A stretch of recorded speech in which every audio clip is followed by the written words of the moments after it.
Our day always starts off with coffee. We're leash training Nemo, so we try to get him out for a little bit of exercise. We tend to eat later, so I usually make a big breakfast, and that gets us through until dinner. You know how much I love oatmeal.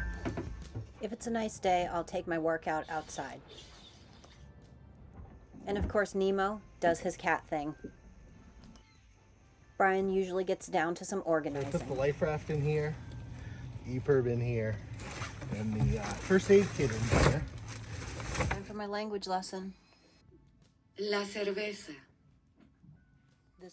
Every day involves some kind of general maintenance, and today he's checking out the spinnaker. This is a typical morning for us, and of course Nemo keeps doing his cat thing.